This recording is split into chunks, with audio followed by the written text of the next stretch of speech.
Vande Mataram. Delhi live में आप सभी का स्वागत है। मैं हूं आपके साथ दीपिका सिंघल। दिल्ली के मुख्यमंत्री अरविंद केजरीवाल ने दिल्ली सरकार के रोजगार बजट के प्रोग्रेस को लेकर समीक्षा बैठक की। इस बैठक में सीएम केजरीवाल ने कहा कि ऐसा काम देश में पहली बार हो रहा है। मुझे विश्वास है कि हम अपना लक्ष्य जरूर पूरा करेंगे।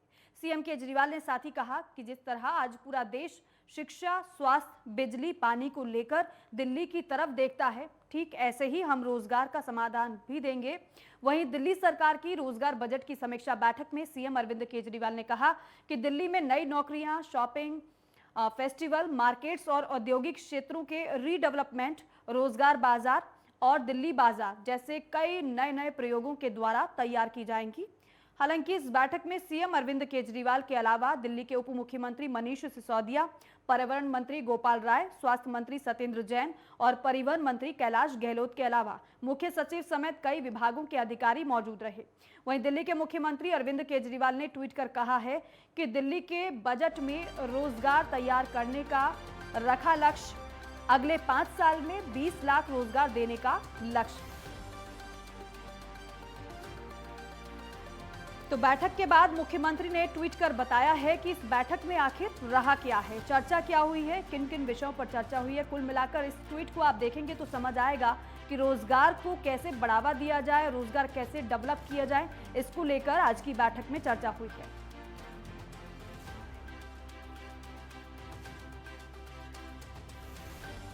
और आम आदमी पार्टी के नेता दुर्गेश पाठक ने प्रेस कॉन्फ्रेंस कर कहा है कि सीएनजी पेट्रोल के बढ़ते हुए दामों को लेकर उन्होंने नाराजगी जाहिर की है।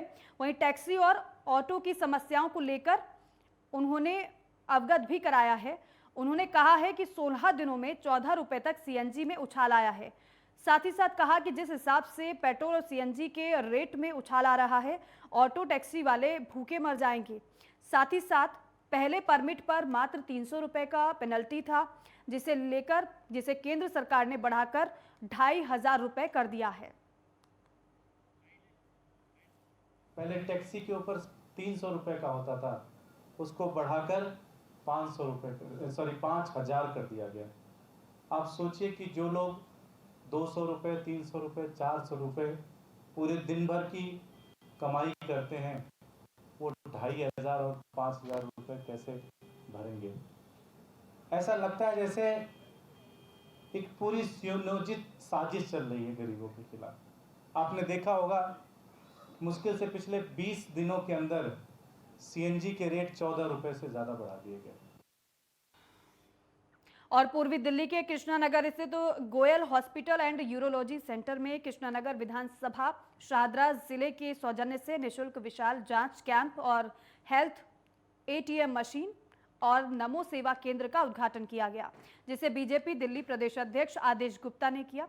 हालांकि इस मौके पर पूर्वी दिल्ली के महापौर श्याम सुंदर अग्रवाल, कृष्णानगर विधानसभा के पूर्व भाजपा प्रत्याशी डॉक्टर अनिल गोयल, डॉक्टर निरुपमा गोयल के अलावा अन्य कई डॉक्टर समेत बीजेपी शाहदरा जिला अध्यक्ष रामकिशोर शर्मा, पार्षद संदीप कपूर, दीपक मल्होत्रा, स्थानीय बीजेपी कार्यकर्ता भी मौजूद रहे।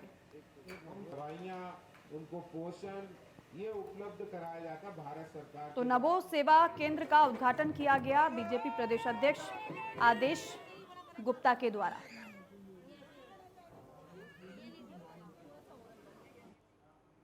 और वहीं कांग्रेस के पूर्व अध्यक्ष राहुल गांधी ने देश की आर्थिक स्थिति को लेकर बड़ा बयान दिया है। राहुल गांधी ने कहा है कि देश में जिस तरह के आर्थिक हालात आगे आने वाले दिनों में होने वाले हैं, देश में रोजगार की स्थिति और खराब होने वाली है। राहुल गांधी ने सरकार पर निशाना साधते हुए कहा है कि जिस देश में शांति और सद्भाव नहीं होगा, वहां नफरत बढ़ेगी, महंगाई बढ़ेगी, अर्थव्यवस्था नहीं चलेगी, रोजगार नहीं मिलेगा। अगर देश को मजबूत बनाना है तो सबसे जरूरी चीज शांति है। उन्होंने साथ ही कहा है कि बीजेपी के लोग सोचते हैं कि लोगों को डराकर, नफरत फैलाकर और लोगों को मारकर हिंदुस्तान की अर्थव्यवस्था को मजबूत किया जा सकता है।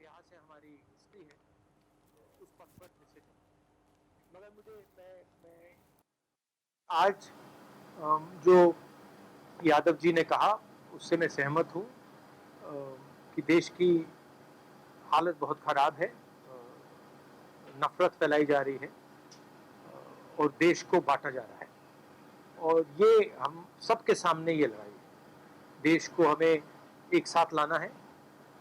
एक बार फिर भाईचारा जो हमारा इतिहास है, हमारी हिस्ट्री है, उस पथ पर फिर से चलना है। और देखिए, कोरोना के खिलाफ लड़ाई अभी भी जारी है। देश की बड़ी आबादी को कोरोना वैक्सीन की दोनों खुराक लगाने के बाद अब सरकार ने बूस्टर डोज पर बड़ा ऐलान किया है। स्वास्थ्य मंत्रालय ने बताया है कि 10 अप्रैल से 18 साल से ज्यादा उम्र के सभी युवाओं को प्राइवेट वैक्सीनेशन सेंटर पर प्रिकॉशन यानी कि बूस्टर डोज लगवा सकते हैं। स्वास्थ्य मंत्रालय ने बताया है कि सरकारी वैक्सीनेशन सेंटर्स पर पहले और दूसरे डोज के लिए फ्री में जारी टीकाकरण कार्यक्रम पहले की तरह जारी रहेगा। इसके साथ ही स्वास्थ्य कर्मियों, फ्रंटलाइन वर्कर्स और 60 साल से अधिक उम्र के लोगों को प्रिकॉशन डोज भी जारी रहेगा और इसकी रफ्तार बढ़ाई जाएगी। केंद्र सरकार ने बताया है कि 15 साल से अधिक उम्र की देश की 96% आबादी को कम से कम कोविड-19 वैक्सीन की एक खुराक लगाई जा चुकी है, जबकि 83% 15+ आबादी को दोनों खुराक दी जा चुकी है। और वहीं दिल्ली की स्पेशल सेल ने एक आम सप्लायर बाबू वसीम को गिरफ्तार किया है। सेल के डीसीपी जसमीत सिंह के मुताबिक नॉर्थ ईस्ट दिल्ली में साल 2020 में दिल्ली दंगों के दौरान ड्यूटी पर तैनात एक पुलिसकर्मी पर शाहरुख खान नाम के युवक ने पिस्तौल तान दी थी। घटना में शाहरुख का वीडियो वायरल हुआ था।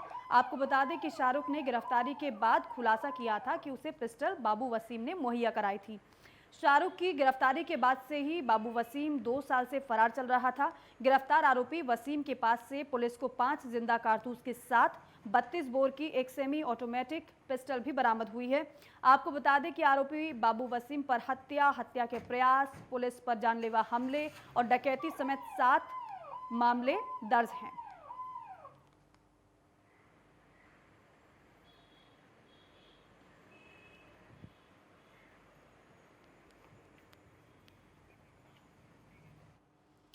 और आज प्रधानमंत्री नरेंद्र मोदी की अध्यक्षता में केंद्रीय कैबिनेट की एक मीटिंग हुई, जिसमें महत्वपूर्ण फैसले को मंजूरी दी गई। केंद्रीय मंत्रिमंडल ने सभी सरकारी योजनाओं में अतिरिक्त पोषण युक्त चावल के वितरण करने के प्रस्ताव को मंजूरी दे दी है।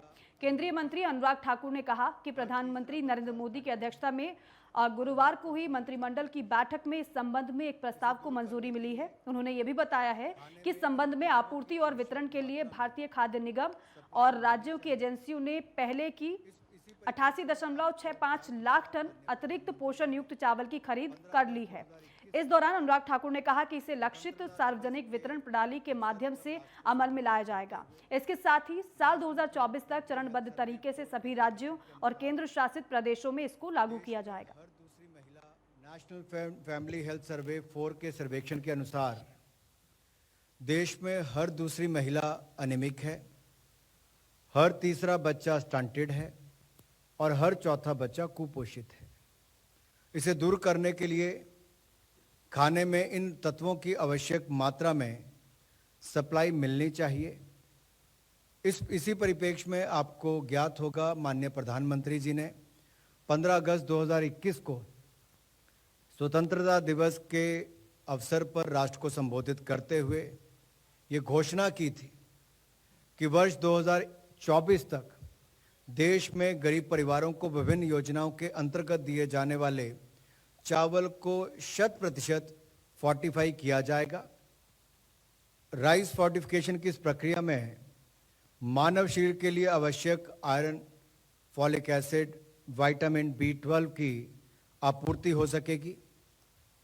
तय निर्णय लिया गया है कि नेशनल फूड सिक्योरिटी एक्ट के अंतर्गत टारगेटेड पब्लिक डिस्ट्रीब्यूशन सिस्टम द्वारा केंद्र की अन्य कल्याणकारी योजनाओं के अंतर्गत आपूर्ति किए जाने वाले 100% चावल को माइक्रो न्यूट्रिएंट से फोर्टिफाई करने के उपरांत ही पूर्ति की जाएगी, उसकी आपूर्ति की जाएगी।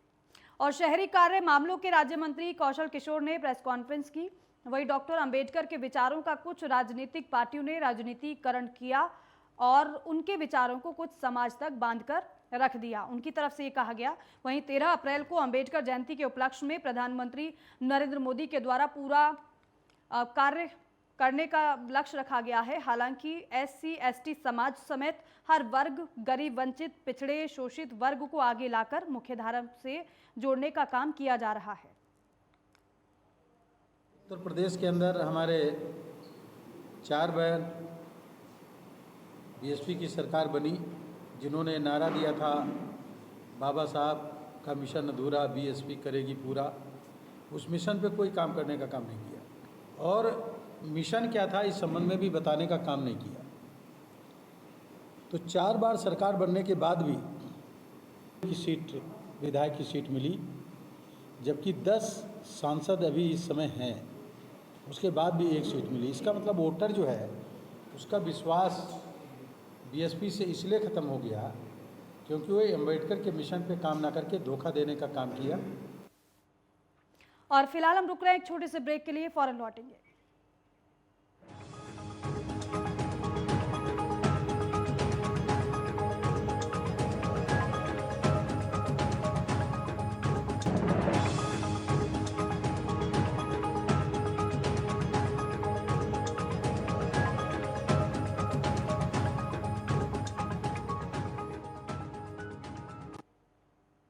ब्रेक के बाद स्वागत है आप सभी का। खबरों में आगे बढ़ेंगे। हाउस टैक्स चेयरमैन दक्षिणी दिल्ली नगर निगम और महावीर एन्क्लेव वार्ड 52S के निगम पार्षद राजकुमार ने सीएम केजरीवाल से पानी देने की गुहार लगाई है। उन्होंने एक वीडियो जारी कर पालम विधानसभा के अंतर्गत आने वाले महावीर एन्क्लेव वार्ड में पानी की किल्लत का आरोप लगाते हुए स्थानीय विधायक भावना गौड़ और दिल्ली के मुख्यमंत्री अरविंद केजरीवाल से पानी देने की अपील की है।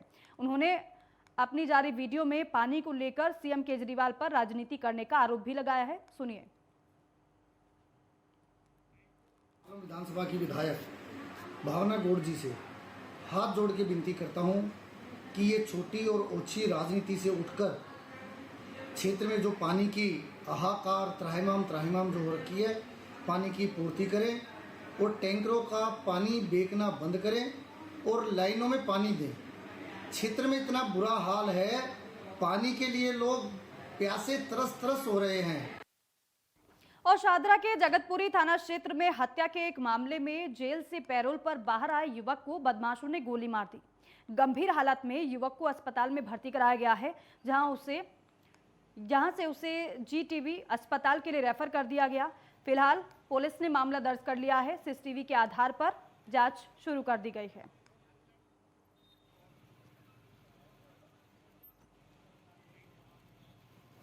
मैं यहाँ से निकल रहा था तो यहाँ शोर मच रहा था कि गोली चल गई।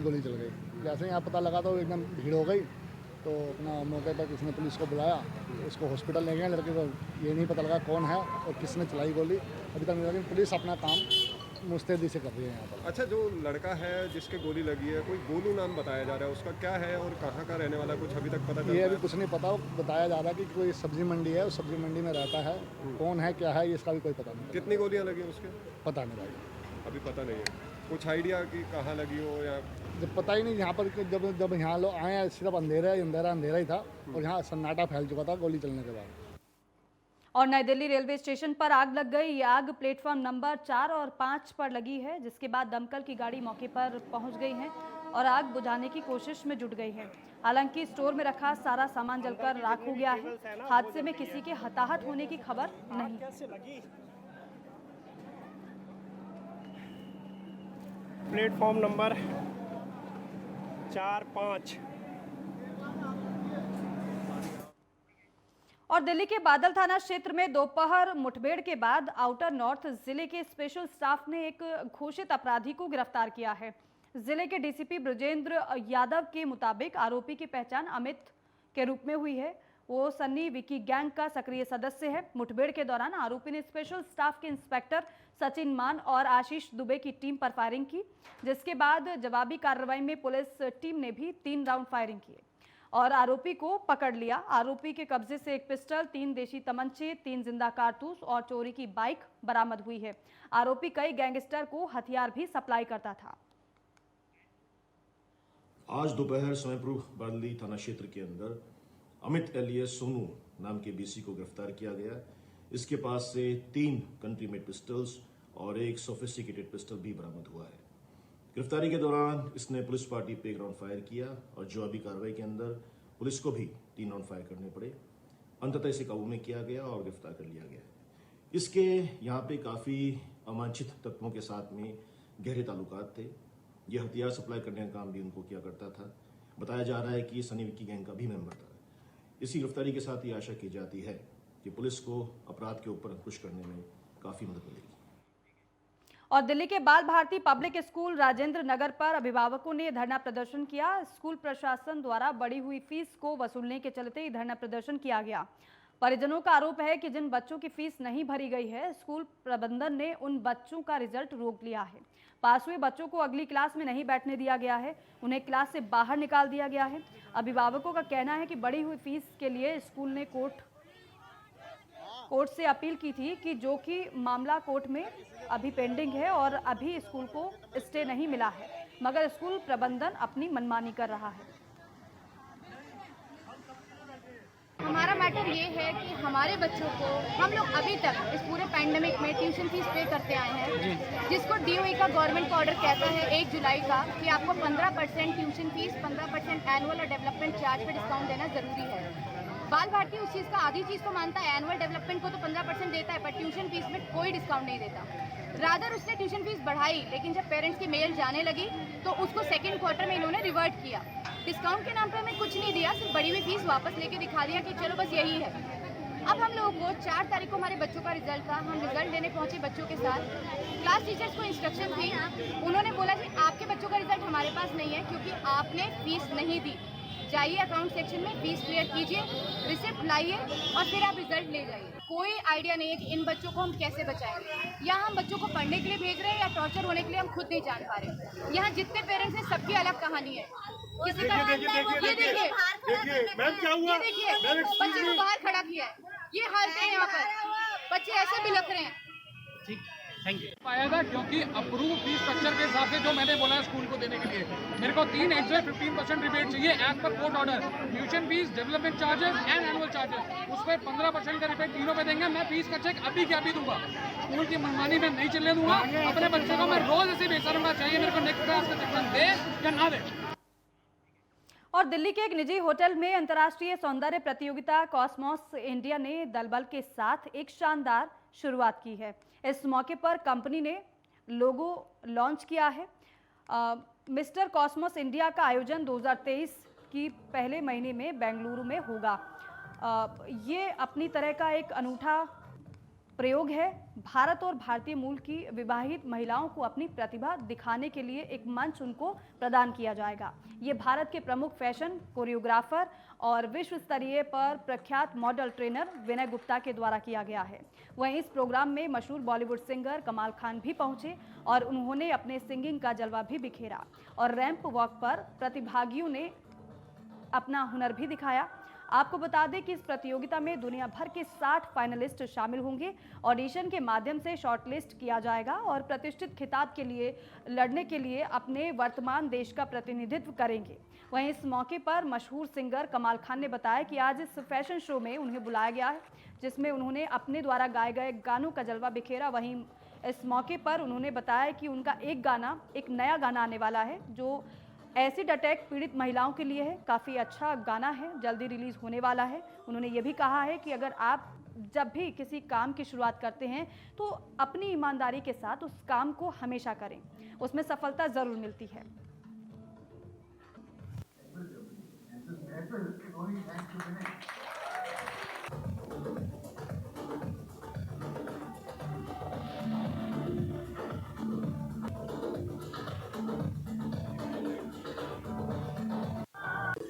सबसे पहले बात तो मैं विनय को बहुत बहुत बधाई देना चाहता हूँ। उसने बहुत ही अच्छा ये आज का जो फंक्शन अरेंज किया फैशन के रिलेटेड, उसको बहुत बहुत मुबारकबाद। इज़ वेरी क्रिएटिव पर्सन, उसको मेरी तरफ से बेस्ट विशेष। अल्लाह ताला उसको और तरक्की दे और बहुत मज़ा आया।